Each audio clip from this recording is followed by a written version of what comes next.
அவிட்டம் நட்சத்திரத்து அன்பர்களே நண்பர்களே, விசுவாவசு ஆண்டின் உங்களின் அற்புதமான நட்சத்திர பலன்களை பகிர்ந்து கொள்கின்றேன்.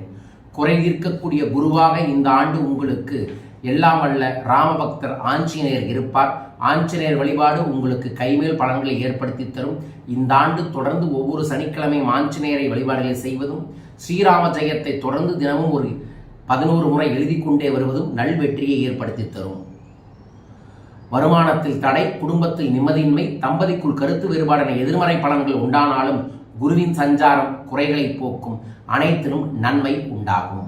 சனி சஞ்சாரம் வேலையில் சோதனையை ஏற்படுத்தி அதற்கு பிறகே நன்மையை ஏற்படுத்தக்கூடிய சூழல்கள் கிடைக்கும். ராகு கேது சஞ்சாரம் சிலரை சட்டத்திற்கு புறமான செயல்களை ஈடுபட வைக்கும். அதன் மூலமாக சட்ட ரீதியான கோர்ட்டு கேஸ் வழக்குகளில் மாற்றக்கூடிய சூழல்கள் ஏற்படலாம். கவனமாக இருப்பது நன்மையை ஏற்படுத்தி தரும். பொதுவான பலன்களாக திருமணம், குழந்தை, தொழில், வேலையில் முன்னேற்றம், வீடு வாகன வகையில் எதிர்பார்ப்புகள் நிறைவேறும்.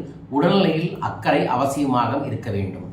தொழிலை பொறுத்தளவுக்கு real estate, builders, medical, chemical, உணவகம், இயந்திர தொழில், வாகன உற்பத்தி தொழிலில் இருக்கக்கூடிய அவிட்ட நட்சத்திரக்காரர்களுக்கு நல் முன்னேற்றங்கள் நிச்சயம் உண்டு.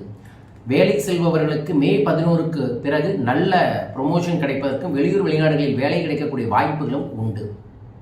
பெண்களை பொறுத்தளவுக்கு கல்வி, வேலை, தொழிலில் நல் முன்னேற்றங்களும் வெற்றிகள் கிடைக்கும். குடும்பத்தை பொறுத்தளவுக்கு தம்பதிக்குள் ஏற்பட்ட பிரச்சனைகள் குரு தீர்த்து வைப்பார். குரு வழிபாடே கோடி நன்மையை உங்களுக்கு ஏற்படுத்தி தரும். சனி ராகு கேதுவால் விபத்து, தொற்று, பரம்பரை ரகசிய நோய்கள் ஏற்படலாம். கவனமாக இருப்பது நல்லது. அவிட்ட நட்சத்திரத்திற்கு எல்லா விதங்களிலும் நன்மைகள் பெருக வேண்டுமென மனதார பிரார்த்திக்கின்றேன். வாழ்க. அருட்பெரும் ஜோதி ஆனந்த வணக்கம். சதய நட்சத்திரத்துக்குரிய விசுவாவசு ஆண்டின் தமிழ் புத்தாண்டு நட்சத்திர பலன்களை உங்களுக்காக பகிர்ந்து கொள்கின்றேன். தயவு செய்து சதயம் எச்சரிக்கையாக கவனமாக தெய்வத்தை அனுதினமும் கும்பிட்டு